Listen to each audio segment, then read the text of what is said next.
Afternoon, guys. So I put a picture up of this the other day up on the group, and people were saying, "Hey, what's that? And what's this about? And never seen it before, and what have you." So I thought I'd go into a bit more detail about it now, because if you can get one, it is a must-have. I honestly believe that. So this is a Sega hand controller. It's been used. It's used on the Mega Drive and the Master System. It's compatible with both. Possibly Mega CD as well. Not yet tried it on that. I imagine it'd be the same situation. Um, Based on its design and its look, you can kind of see it's obviously for racing games, fighting games as well. Not so much, but obviously playing games, stuff like that of that nature. Yeah, it'll be quite useful for that.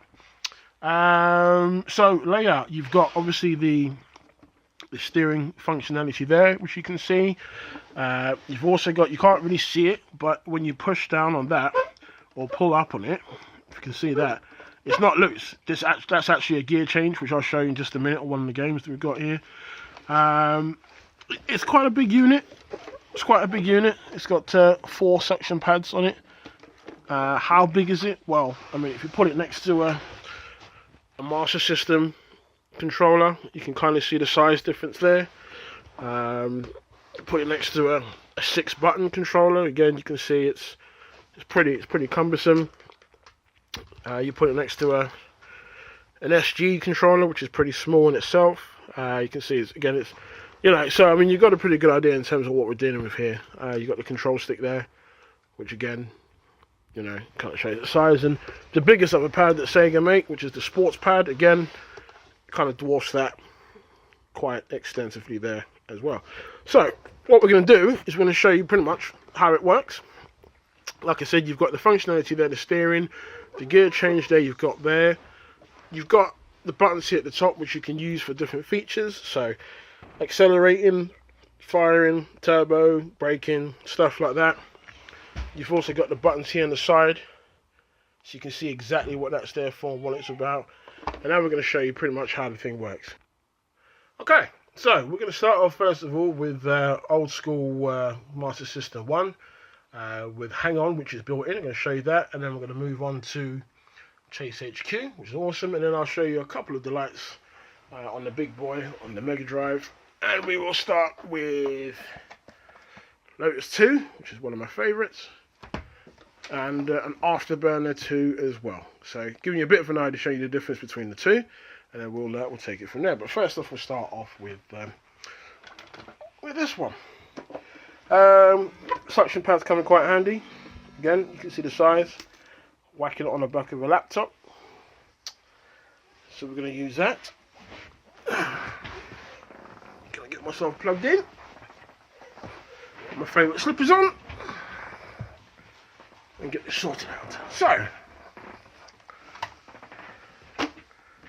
there we are. You see that there. 1, 2. Press the button inside. There you go. That's there. So,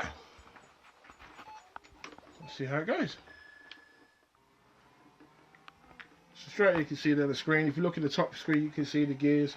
Now at this point here, we've got here in the middle, you're pulling it, changes the gear up. Pulling it again, changes the gear up.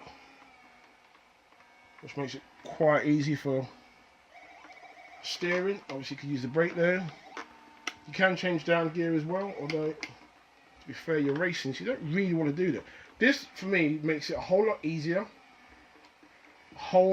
than using a control pad, because you're kind of constantly hitting the D-pad and you're wanting to move it.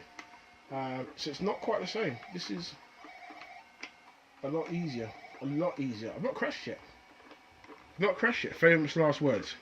But you can see there you go. Straight into his backside. So again, you just keep the button down. See if I can get through to the next bit. See if I get to the extended bit, get through to the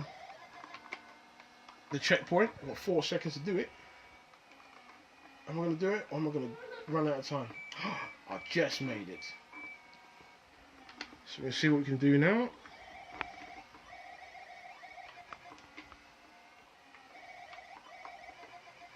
Oh.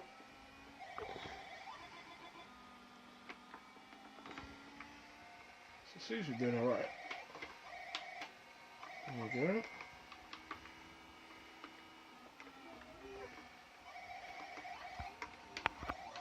Seems to be doing. Oh, come on, come on. There you go. I think this is the furthest I've got in this game. Normally wouldn't even get anywhere near this far. So I'm doing quite well.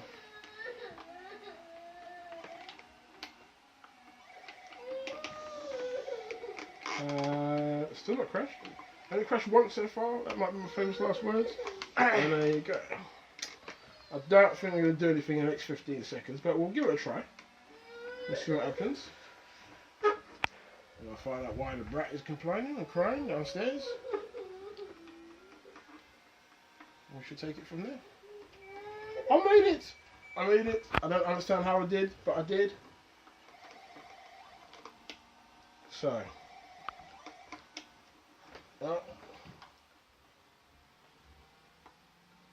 Try that again. So, let's see what we can do. 45 seconds. I imagine this will be a lot of fun with Super Hang-On. But, let's see what we can do with that. Alright, crash again.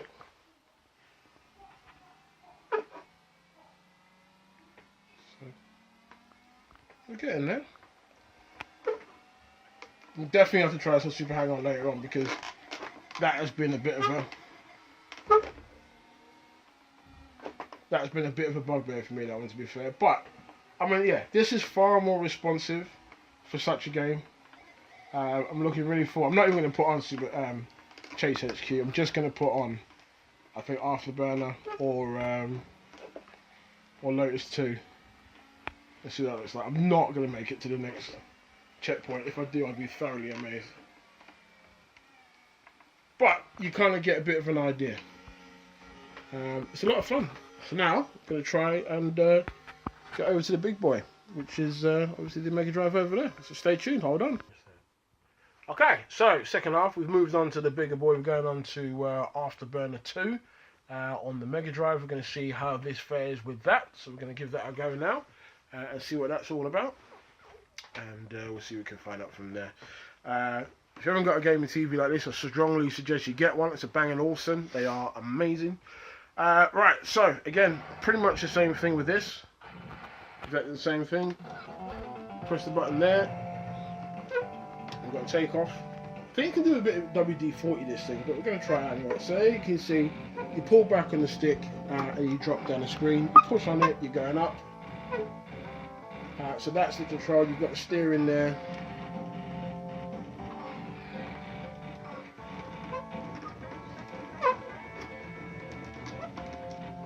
It's a lot of fun. It's a lot of fun.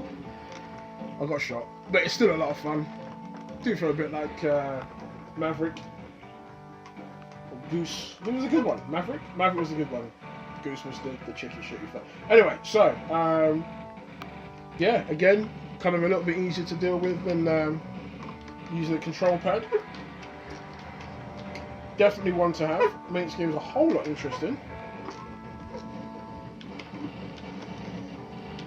Good if you've got that gaming chair as well, obviously. I just got shot and blown out of the sky yet again. Needless to say, I'm going to be using this, I think, on quite a few games and seeing what other games this works with, to be fair.